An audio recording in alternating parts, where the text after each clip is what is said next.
everybody. It's great to be back here again. Itzma, it's Friday. We have a double header. Acharay kidoshim. We're in that wave of portions that are double like last week, and now we are, since we don't have an additional month this year, we have to sometimes double portions together. It makes it harder for us to go through all the weekly portion. Obviously, there are so many commandments that are brought down in these two portions. The first one about the Yom Kippur service and about sexual offenses and some other issues, and the second portion about being holy and all about different laws. But I'd like to focus on one particular law that is brought down in Leviticus 20, verse number 1 through 5.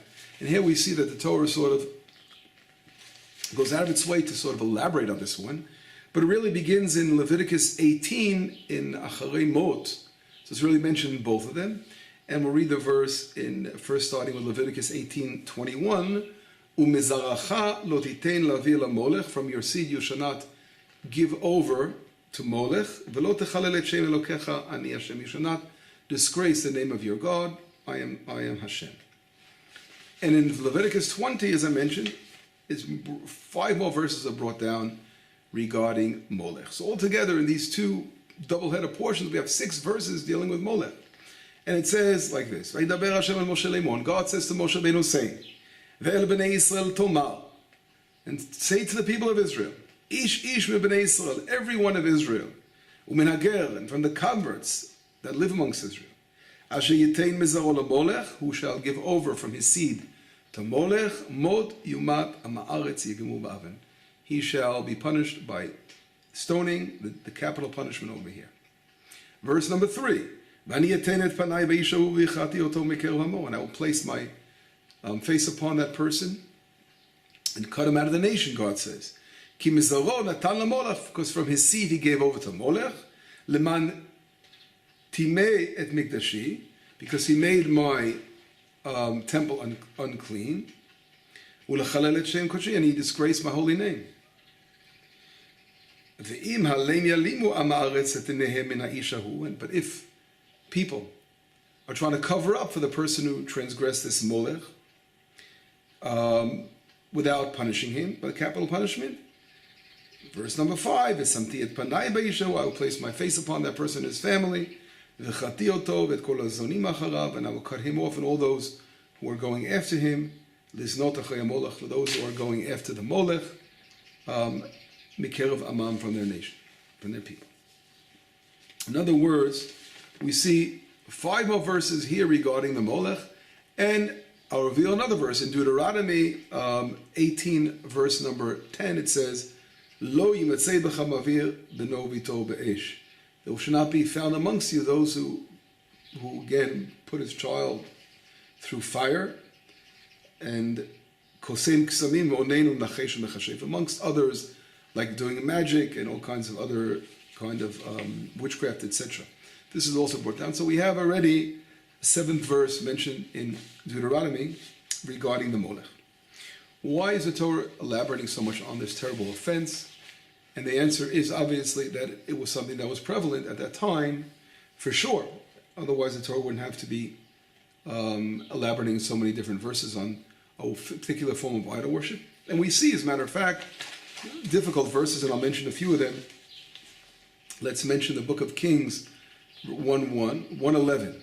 It says, Vayas Shlomo hara b'nei Hashem, and King Solomon did evil in God's eyes, and he didn't follow like King David, his father, did. And this is in verse number 7, it says, chapter 11, verse 7, Kings 1, Az yivneh Shlomo b'malech Mosh, and King Solomon built an altar to Kemosh, which was a form of idol worship. Shikutz Moab, what the Moabites worshipped by Jerusalem. And it says, Ula Molech Shikutz B'nei Ammon, and to Molech, which was the form of idol worship of Ammon. That's one example. And then if we look again in Kings 2, verse 23, it says, V'timei et atofet asher b'gei ben Hinnom, levelti la'avir ish et beno v'et bito be'esh lamolech. And here it's referring to, very interesting, referring to the king Yoshiyahu, one of the kings of Judah, that eliminated the practices of Molech And here it's describing it that it was in the valley of Begay Ben Hinnom, which is a valley in Jerusalem, and that's where he eliminated the Molech, and that's one example. And if we look, and also in Kings 2, if we look in another verse, it talks about, in verse number 13, it says, "V'tabamot asher al pnei Yerushalayim asher miyamin lahar hamashchit asher bana Shlomo melech Yisrael ashtorot shikutz Tidonim ulekmo shikutz Moab." Again, it continues to talk about what Yoshiyahu did to destroy the different forms of idol worship, and it mentions also Moab. It calls it not Molech here, but ulemilkom, milkom, which is a very similar form, again, which was the idol of the Moabites, of the Ammonites. And Rashi says something right away very interesting. Rashi says, why is it called Tofet? Tofet in Hebrew could mean a few things. It could mean fire. It could also mean from Tof, meaning a drum. And Rashi explains in the verse, in Kings 2:33, the word Tofet, Rashi explains, Hu ha-molech, it's referring to Molech.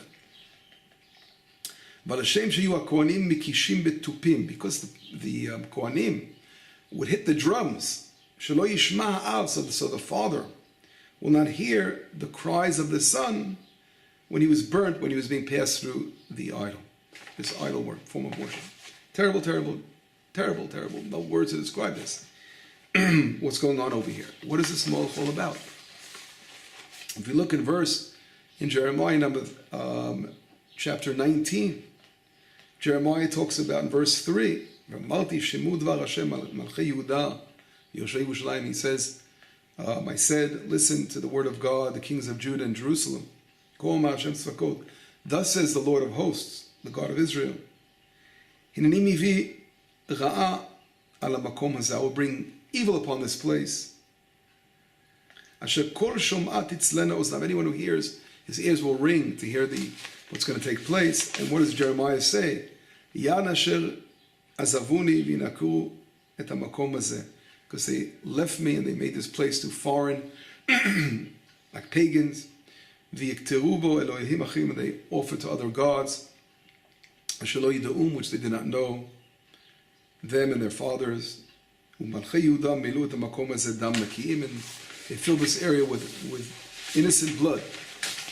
And he goes on to say, and they built these altars of Baal, to burn their children by fire, olot laBaal, to offer up offerings to Baal, shalot tziviti, which I did not command. Therefore, says God, lo yikra lamakom hazeh od Tofet. This will not be called anymore Tofet. V'gei ben Hinnom, like the drums of the valley of Ben Hinnom, ki im gei haragah, but we call the valley of death. This again is Jeremiah describing these terrible atrocities of Molech and the implications it had in Jerusalem. And we see also from Kings 2, chapter 15, verse 2, it says, Ben Esrim Shana Achaz b'molcho. Achaz was 20 years old when V'sheish Shana Malach b'Yerushalayim, in 16 years he ruled in Jerusalem. V'lo asa yashar b'nei Hashem. He didn't do what was good in God's eyes, like King David. V'yelech b'derech malchei Yisrael. And he went like the other kings of Israel, means doing evil. V'gam et beno hevir be'esh. And it says his own son he put through the fire.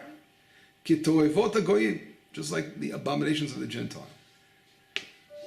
So I gave some examples, and there are more examples of Menashe, and unfortunately about this terrible atrocity. So we see Molech was something that was prevalent. Unfortunately, it was one of the reasons of destruction that came about in Jerusalem. What does this all mean? To understand a little bit more about it, I'd like to quickly describe the Talmudic explanation, which defines what was this form of idol worship. Molech required two stages. Stage one, number one, was giving over the child, either your daughter or your son, to a form of a priest. That would be number one. Number two, the priest would give back the child, and then you would walk it through the fire. Now here we have two different explanations in Talmud by Abaye and Rava, two rabbis who disagreed on what exactly took place in this service. One explains that there were two fires lit on both sides, and the child, there were bricks in the center between the two fires, and the father would take the child and walk with him along those bricks through the fire, or have his son walk through those bricks. And in this situation, the child wouldn't die, but obviously, because he'd walk, the fires were on both sides. He might have gotten injured and burnt, or badly burnt, God forbid. It could have led to that, but it didn't necessarily lead to death. That was one explanation. Another explanation was there was a pit of fire, and the father would have to jump over the fire with his son from one side to the next. And we see that the commentaries, according to Rashi, and it's apparently from the Rambam, Maimonides as well, it wasn't a situation where the child would die. Although the Nachmanides explains that they would do this situation until the child actually would be burnt alive. And this is what we see in some of the descriptions in the Bible itself, how they actually offered their sons up in real fire. So Rashi explains those in situations of a different form of idol worship. Whatever it is, it was a terrible atrocity to commit to a child, where a parent, the father, who's supposed to show love for that child, would go ahead and either cause damage to his son, physical damage or mental damage or whatever it was, or even kill his son, murder his son. For what purpose? This is a very, very, very, very frightening situation that existed. And we see that there were actually, in that time, Israelites that were living in Israel, that were kings that were committing these atrocities. As we spoke about Menashe. King Solomon, the Talmud says he never, God forbid, did that, but he allowed it to happen. So it was as though he did it himself. So we have to try to understand a little bit more about what's going on over here. In order to understand that, I would like to read an interesting explanation given over by the Rambam himself in the Guide to the Perplexed. The Rambam says, he says something like this. He says, I'm going to try to consolidate it and try to translate his words. So he says, and he says, if you look at all the different kinds of commandments in regards to idol worship, you'll see one by one you'll find the reason why this was, reason explained, if you look at for each one in the Torah. Because here, the purpose God wants to eliminate these terrible, evil deot, understanding, opinions, concepts, and bring you to the other side. In other words, to bring you far away from that evil side. Because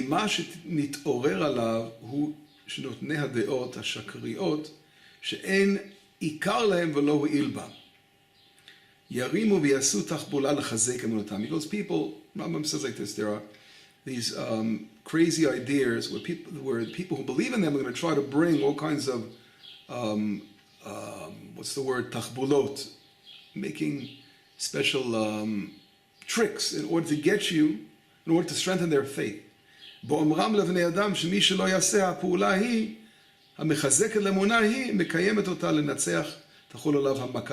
words, if you don't do this, something's going to happen to you, some evil's going to happen to you.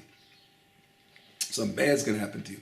So those who are involved in different forms of idol worship would convince the people to fall into that by saying, if you don't follow the pathway, something evil's going to happen to you. ואפשר שתיארי המכה היא במקרה יום אחד לאדם אחד, ויכוון אל הפעולה היא וימשך אחר הדעת ההוא. The Rambam says it can happen. That a particular person, something happened to him, and then because of it happened to him, he's going to believe the cause was so and so. וידוע מטבע בני אדם בכלל שרוב פחדם ויראתם היא מאבדת הממון והבנים. So Rambam says it's known that most people feel they're afraid of two things in this world, from their losing money and something happening to their children. So he goes, that's two very, very great fears, God forbid, that people have, losing money and losing children in the world. But as פרסמו עובדי האש בזמנים מהם, שכל מי שלא יעביר בנו וביתו באש ימותו בניו. So the Rambam says, at that time, those who worship fire would say, if you do not bring your child through the fire, your children are going to die. In other words, what they were trying to convince this person to do was to bring his child through the fire so that his other children, and according to the Rambam, which we see himself, he doesn't describe it as killing the child, so the family will have success and be blessed. So this is really what inspired this form of idol worship. The Rambam goes on to say, "Ve'ein safek shebnei zot ha'archaka yimaher kol echad lasato l'rov chemlato u'fachdato al haben u'lim'ot ha'pula u'kalota." In other words, Rambam says, because of this, they were very quick to do it. They believed that this would bring them a blessing. So now if we take this concept back to what we're talking about now, how could it be done in the ancient days, and the Jeremiah talking about it? People worried about their possessions, people worried about their families, and they were very superstitious. They believed that this particular kind of form of idol worship, or black magic, whatever you want to call it, wasn't exactly, different opinion whether it's exact form of idol worship, would believe this would bring them a blessing. And that's why they did this. The Torah, of course, comes along and says, God forbid, this cannot be done. And anyone who does this is severely punished for doing something like this. And again, we mentioned two opinions, whether they were actually burnt alive or not, or just burnt a little bit. It's something for us in our times, very, very hard to fathom. But we can take examples of people do things in this world. They do things sometimes because they're afraid. People out of fear of possessions, out of fear of what's going to happen to the family. People do all kinds of things. And if you try to bring yourself back to that kind of culture, that was sort of in the culture. But of course, Israel, and the Torah was teaching us that we can't follow, it's hard to imagine. People say, how can we even think about, fathom such a terrible thing? God forbid, it could be murder. It could not only be murder, burning someone alive, the most torturous way in your own child. Terrible, terrible. Someone today in modern times, in 2017, doesn't make sense to us anyway, but the fact that Torah is bringing it up shows that it's something that existed, and we see from the Bible that it did exist. And the Rambam explains it came from some kind of fear of what could happen to the families. Wow. That's the basic understanding of Molech. But it's something even, of course, much deeper than that, and we have to realize that Torah, throughout every parasha, everything we learn about the Torah, everything is meant to be understood in multi-levels. And especially nowadays, when these things don't exist anymore, no one's putting their children through the fire in that way. And we'll get to another sense in a moment. For sure, we can't understand it in a simple level now, because we have to always learn something new from the Torah. We must understand, first of all, the simple level, what it meant at that time. But the Torah's endless internal teachings, and we have to understand it in modern times also. What can we get out of this, learning about this, what kind of moral teaching it can give us today, when we don't have to think about this immorality that was done in those days. Not that same form for sure. So what can the possible lesson be? And I think the key to understanding this is what the Torah uses, an expression, do not make unclean my sanctuary. God says you shall not disgrace my name. Now, what does the sanctuary refer to? The sanctuary, in the verse, Rashi brings out something amazing. Rashi says this is not referring to the sanctuary, and first I'll mention the verse to you if you know what I'm talking about. If you look at verse number 3, Leviticus 20, describing the Molech, it says, and I will put my face upon that person, cut him out of the nation. From his seed he gave over to Molech, leman timeet migdashi. Right? He gave over his seed, whether he did it with his son or his daughter, in order to what? He made unclean my sanctuary, and he disgraced my name, it says. Now, what kind of sanctuary? What is it connected? Rashi right away says, explaining the sanctuary, Rashi says like this. Rashi says, Et Knesset Yisrael. Rashi describes it as Knesset Yisrael. What is Knesset Yisrael? That's a very, very powerful expression referring to the soul of Israel. That's what Rashi says. Sheyeh mukudeshet li, which is holy to me. Rashi says one basic, powerful expression calling this Knesset Yisrael. The people of Israel, the soul of Israel. The soul of Israel is dependent on the holiness of the nation of Israel. Cannot allow such terrible atrocities being done in amongst its people, and it has to be eliminated, God forbid, if it's done. The Knesset Yisrael is an expression where we have to understand it in a much higher level than just Israel as a people. It's our soul where we begin as a nation in the spiritual realm completely. And Israel, who's representing the divine in this world, who's being a light to the nations of this world, has to eliminate, God forbid, any terrible atrocities which are taking place amongst its people. And this is the atrocity that it's mentioned in regards to giving over your child to Molech. I'd like to, from this, so far I gave a background of what Molech is a little bit understanding, but now I'd like to go in again and try to wrap things up with an understanding, what I mentioned before, what can we learn about it in our present time, when, thank God, the world has advanced, that we don't have a physical, or maybe in a few examples, but in most cases, the normal people don't do such things. And I think the Torah is hinting to something an additional as well. We know as parents, God gives us a blessing of raising children, bringing children to the world. And as parents, we have to look out to our children. That's the most important thing. Number one, as we get older and we get more strength, and God gives us more of a blessing, we of course want to look out for not only our children, we want to look out for other people, and we care and concerned about others as well. But it begins at the home. The family unit is the basic unit of every human society. And we have to have that instinct of taking care of our families. And that's, even animals have that kind of instinct of taking care of their families. And it says, of course, God places within our jurisdiction our children. We are responsible. And our children look to us, of course, for examples. What is this Molech? What is this whole Molech story all about?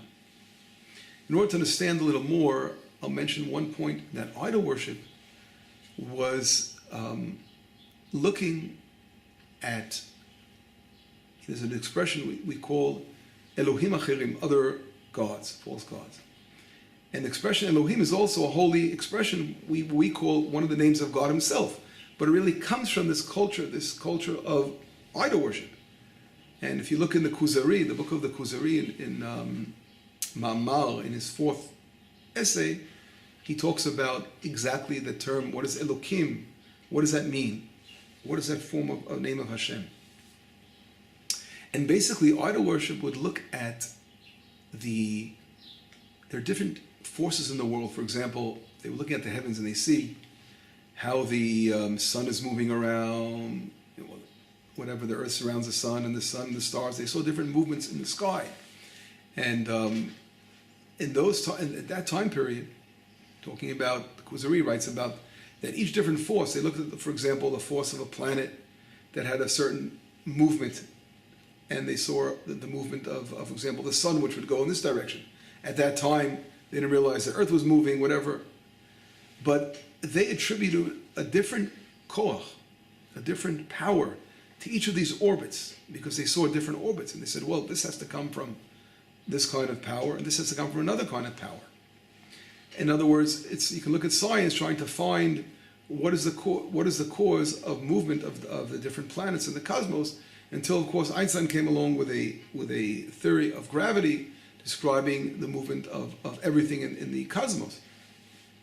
And to this very day, of course, trying to explain, there are things that are not clear, that even in Einstein's theory, there are questions of which would arise from understanding dark matter and dark energy. But anyway, let's not go there now. The idea was looking in the universe and seeing there are different forces, and this would bring them to realize that there were multi gods, because if there were two different forces, each force was ruled by a different god. And that we know, of course, was all about the Greek gods and goddesses. They had so many that you can't count them from A to Z. And we know that chaos, right, was one of the Greek gods, which really they all began in chaos, which he goes all the way back. In other words, they saw everything that came from one particular god, but branched down to different forces. One was the god of love, the god of hate, the god of war, the god of all kinds of things, time, whatever. In other words, they worshipped, each force became a god in the universe. From chaos, which was one force, but they didn't, why did they actually turn to chaos? Or they would turn to other gods like Zeus, which was again a powerful god. But they really would each force would have its own particular, they would pay tribute to each particular force. And why? Because they were able to relate to that. They couldn't relate to something that was so intangible for them. So they saw one force working, this is a power, this is a god behind it.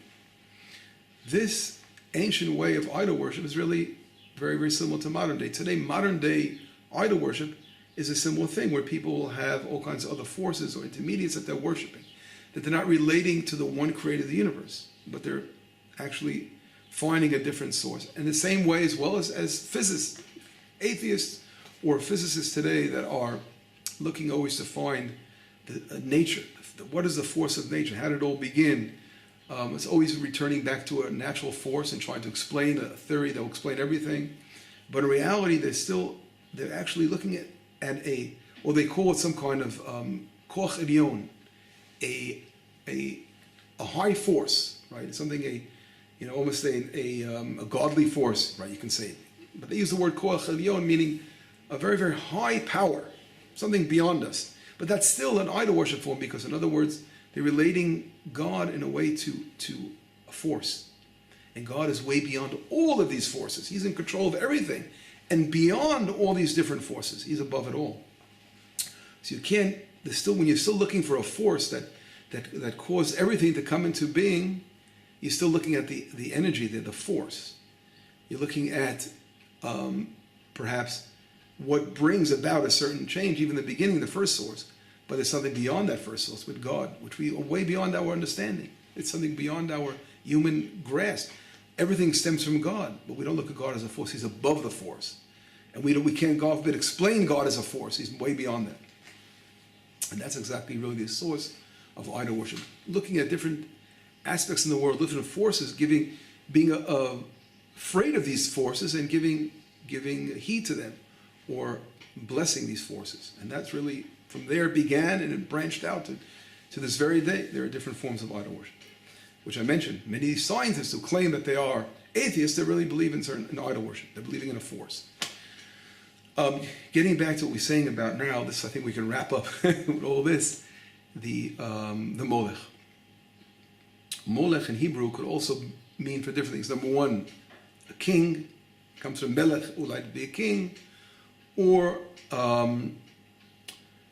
Molich is to drag someone into, to take something, to drag something. Or if we reverse the words, kalem. Kalem means to embarrass something, right?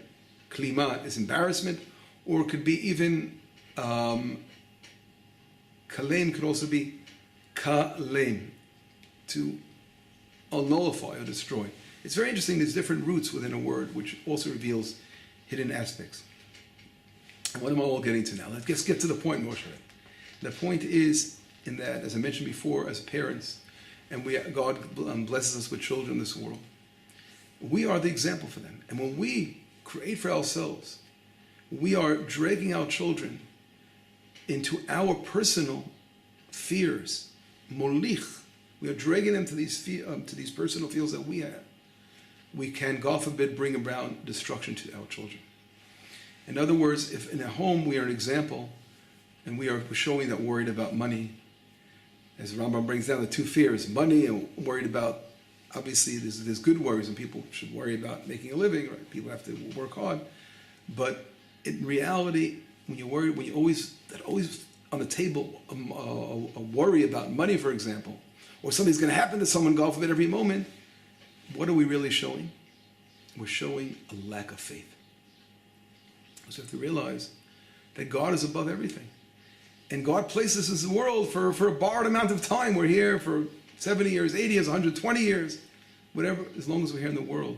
And the most important thing for education, educating our families and our children, we have to educate them through faith, knowing that there's a provider for all of us. There's one above all these different powers. Money is power. That's a form of koach, the god of money, or the god of welfare, of this. But we have to realize that there's something above all these powers. This is a physical world, and we have to show, we have to give over to our children security and strength through faith in God. And that is what we need to show our children, to teach our children. We're showing that the more important than anything is our fear of making a living and of personal welfare, that we're all going to be okay. We're lacking a basic education of faith, teaching faith to our families. When these children were brought through the fire, in order to bless themselves, to bring a blessing, they were showing that, again, the fear is an expression of fear that something's going to happen to their wealth. That was their whole lives was based on, that having that money and physical, materialistic enjoyment and comfort, basically. And that is so far away what the Torah relates to us. That in this world's a physical world for sure. We have to work in the world, we have to build our lives, but we have to put things in proportions. And that is really the meaning of Mikdashi, Knesset Yisrael, the soul of Israel. God is saying, we have to realize that what kind of soul do we have as a nation, as a people? And where is our focus? He's supposed to be light to the nations. We can't be running after, worried about our personal again, welfare, and our personal selves, and our money and property. This is going to be our involvement. God forbid, we have to go way beyond that. And I think this all connects to Abraham. If we think about something that's so difficult to understand, is when Isaac was told by God to offer Isaac on the altar. That was a form that was very similar. It seems like very similar to this Molech business. You're taking your son, you're bringing it to God. And then here, that was of course brought to Abraham as a test to show that this was a lesson to Abraham, that who, using his rationale, I've always thought that God, he's the expert in understanding what God wants from us. And here God was showing, and he sees a moral God, of course, and here God was saying, take your son and offer your son to me. Right away, Abraham, obviously his whole entire life was turned around in 1 second. What's going to be now? If you can offer your son, and all this, what's going to happen with all the future plans that God promised you? This is your future for your child. Your child is your future. We're worried about your child's welfare more than anything in the world. But here we see it was that issue that God was testing Abraham with, to know that you can't look at your future and your children, your families. That can't be your focus. Your focus in reality has to be serving, of course, the one created the world. And that's what was taught through the lesson of the Akedah as well. One of the lessons that were taught through the Akedah. But anyway, this was one way of looking at the Molech in our generation, and we have to learn not to walk our children through these fires. That's a form of idol worship, and we have to teach our children that we are strong in faith, and that we are not going to do things in this world out of fear of anyone except for God, the King of the universe, and He's the King. It's interesting. Molech means to be dragged along, as they said, right? When you're dragged along, you're sort of following one another. That's what it says in the other verse. If you people let this happen, you can also be punished. In other words, people just follow along. You have to stand up and not be following along without someone who's a person of faith and leadership. And you're not going to follow along. You are going to lead. You have to turn that Molech to the Melech, to the King. There's only one King in the universe, God, and everything we do in this world is focusing on the love of Hashem and nothing else. And that has to be that's a true lesson of faith. Very important level to reach, for sure. We all have worries and concerns. But that is the great lesson, how serious this is, where the Torah is teaching us to strive for tremendous faith in God. And this is the level demanded of the house of Israel, of Knesset Yisrael, and therefore, God forbid, it's a disgrace to God, and making unclean Knesset Yisrael, the soul of Israel, if God forbid, we follow the path of Molech. Shabbat Shalom, B'sorot Tovot, Yeshua V'nechamot.